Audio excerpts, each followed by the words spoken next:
Lalu benarkah pria yang ditangkap kemarin di Cilegon adalah terduga pelaku pembunuhan anak politisi PKS? Dan apa motifnya sehingga tega menghabisi nyawa bocah yang baru berusia 9 tahun?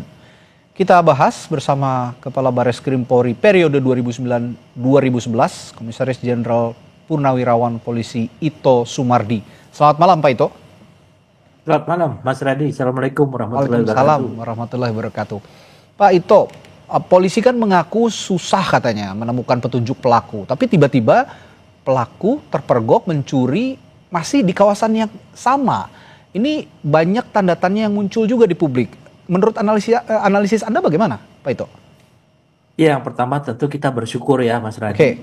Di penghujung tahun ini akhirnya kasus pengungkapan kasus yang menjadi perhatian masyarakat ini bisa terungkap ya. Meskipun ya kan kepolisian ini dengan kerja kerasnya menghadapi berbagai kendala, baik bukti atau petunjuk yang sangat minim. Sehingga polisi belum bisa merilis kira-kira ciri-ciri siapa pelakunya, meskipun sudah diperiksa 20 orang lebih ya saksi-saksi.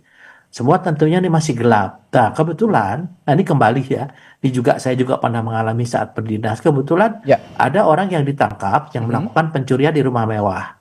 Dan kebetulan orang itu memang membawa peralatan-peralatan yang memang digunakan untuk melakukan pencurian di rumah-rumah mewah. Nah, kemudian tentunya polisi dari sana bisa saja mengkaitkannya dengan kejadian yang di rumah politisi PKS itu, kemudian yang bersangkutan ngaku ya mungkin dia juga sedang merasa selama ini kan kita belum bisa merilis ya siapa pelaku sesungguhnya, sehingga karena dia merasa aman, dia juga melakukan lagi di daerah tersebut. Kalau orang itu logikanya sudah diberikan ciri-ciri oleh kepolisian, tidak mungkin dia berada di wilayah Banten ya, apalagi di Cilegon.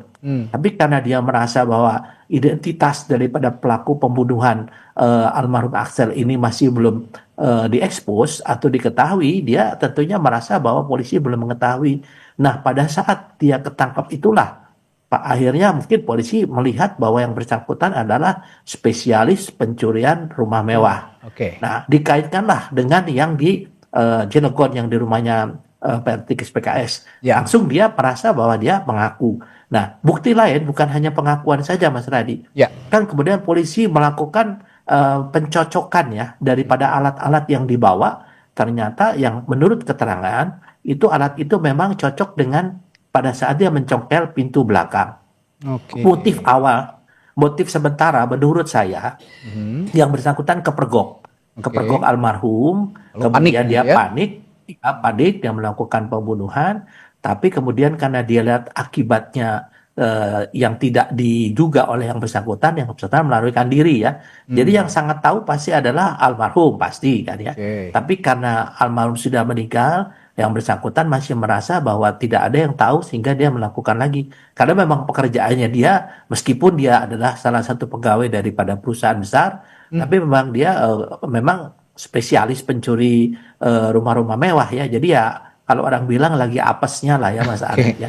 Jadi ya kepolisian juga di sini diuntungkan juga dengan satu pola yang sama yang dilakukan oleh pelaku tersebut, yang kemudian dikaitkan dan kemudian bisa ditemukan alat bukti lain, yaitu kecocokan dari alat bukti yang dipakai dengan bekas-bekas yang dilakukan di rumah politisi FKS juga. Ada pertanyaan lain Pak Ito. Oke lah, tadi Pak Ito menyebut ya bahwa yang bersangkutan ini, terduga pelaku ini masih belum mengetahui bahwa polisi sudah punya ciri-ciri pelaku lah ya, karena polisi juga belum secara merinci begitu ya, mendetailkan bagaimana ciri-ciri pelaku, bagaimana juga pelaku ini bisa masuk ke dalam rumah politisi PKS itu.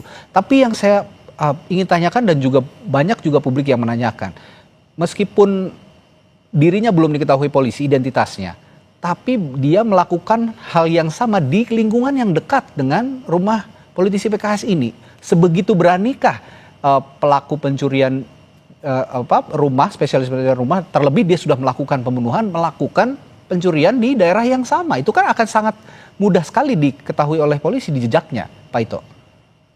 Ya, kalau saya mungkin berpikir gini Mas Radi ya. Kalau orang belum diketahui dan dia tahu bahwa daerah itu adalah daerah perumahan elit ya, yang tentunya kalau orang mencuri nggak mungkin mencuri di rumah-rumah yang sederhana, pasti yang rumah elit ya. Oke. Nah, dia ini melakukan tersebut karena dia merasa bahwa polisi itu belum tahu bahwa dia adalah pelaku pencurian di tempat rumahnya politisi PKS. Hmm. Nah, setelah dia tertangkap, kemudian tentunya polisi ini juga banyak ya dari anggota polisi yang mempunyai sense ya. Jadi Ya. naluri bahwa orang ini jangan-jangan melakukan pencurian di sana juga. Bisa saja ditanya, kamu melakukan pencurian di sana juga? Iya Pak. Nah, berarti sana ada jasa yang membunuh. Akhirnya dicocokkanlah barang-barang yang diperolehkan. Dia membawa juga alat yang untuk memanaskan gembok ya, kemudian pistol mainan dan mungkin ada alat lain.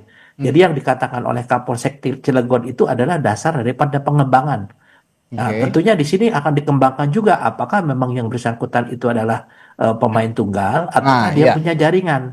Nah, nanti ini tentu saya yakin dari pihak kepolisian sudah memiliki banyak ya data memprofiling dan apakah yang bersangkutan memang residivis pernah terlibat kasus serupa. Hmm. Karena kalau saya melihat feeling saya Mhm. yang bersangkutan ini memang spesialis ya, memang Spesialis. sudah Oke. terbiasa. Ya, Nah, apakah dia sudah tertangkap atau belum ya? ya. Nah, ini kan keluarga korban juga mengatakan tidak kenal dengan terduga pelaku ini ya. Ya. Jadi motif seperti dendam pribadi ini secara garis besar sudah tereliminasi begitu Pak Ito. Nah, berarti Ya. sementara ini Pak Ito meyakini bahwa dugaan kuat ini murni karena panik tadi ya Pak ya? Ya, itu saya juga pernah mengalami ya. Oke. Pada waktu berdinas di beberapa daerah kasus yang serupa, bahkan orang sedang tidur dihabisi satu keluarga kan.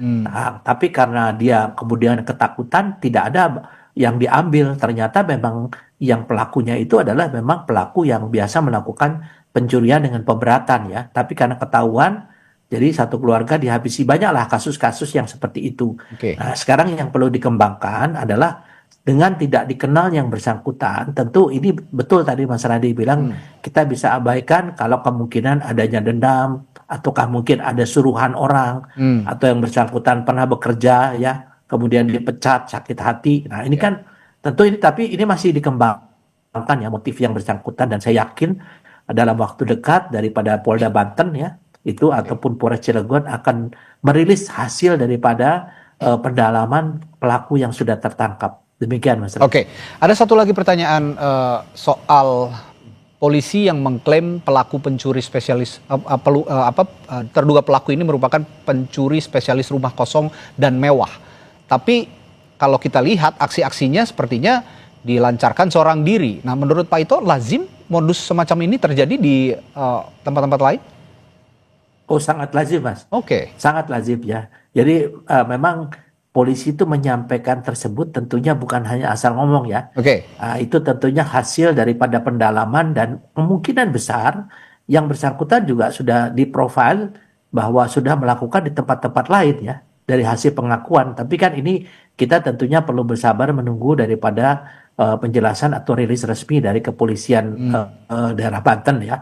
Saya yakin bahwa polisi sudah memiliki informasi, jadi apa yang disampaikan Pak Kapolda itu bukan hanya berdasarkan pada saat ditangkap, Oke. tapi tentu sudah dikembangkan, karena mengembangkan satu pendalaman kepada seorang yang terduga pelaku itu tidak perlu memerlukan hari-hari ya, dalam waktu beberapa menit ataupun jam itu sudah bisa di profiling siapa yang bersangkutan. Demikian. Oke, ada satu lagi yang cukup menarik untuk ditelaah begitu Pak Ito, bahwa terduga pelaku ini merupakan spesialis pembobol rumah mewah gitu, pencuri rumah mewah. Nah, biasanya lazimnya rumah mewah itu kan punya CCTV. Artinya di rumah politisi PKS ini kan CCTV-nya tidak aktif. Ini dengan profil terduga pelaku seperti ini, apakah memang ini coincidence gitu ya? Dia biasanya tidak memperhatikan CCTV sehingga CCTV tidak aktif juga menjadi keuntungan tersendiri bagi dirinya untuk melakukan aksinya, ataukah biasanya mereka ini profil terduga pelaku semacam ini memperhatikan CCTV dulu sebelum melakukan aksinya, Pak Ito? Nah, pertama kan kita lihat tempus delictinya ya. Oke. kan menurut keterangan daripada pihak penyidik itu sudah mati sejak 2023 tuh, Ya. 2 tahun yang lalu ya, lama tempus deliktinya, kelihatannya tuh sangat tidak mungkin. Yang kedua kan yang bersangkutan itu menghindari dari CCTV, yaitu mencokel pintu atau jendela dari belakang. Belakang, oke. Nah, kita tinggal lihat apakah di belakang itu dilengkapi dengan CCTV atau tidak. Nah, kalau tidak dilengkapi, memang yang bersangkutan meskipun CCTV itu aktif, dia akan mencari sudut-sudut di mana yang tidak tercover oleh CCTV. Oke, artinya dia juga sudah Namanya observe saja- gitu ya Pak ya?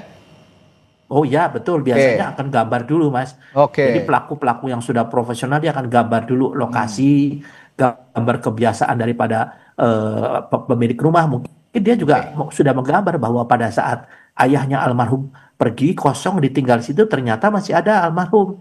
Nah, Oke. sehingga dia panik, kemudian dia lakukan itu menurut analisa saya ya, Mas Randy. Ya. Oke, baik.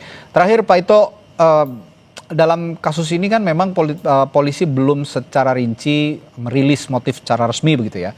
Nah menurut Pak Ito sendiri, kapan waktu yang tepat untuk mengungkap detail seperti itu agar tidak mengganggu penyelidikan, tetapi tetap transparan kepada publik?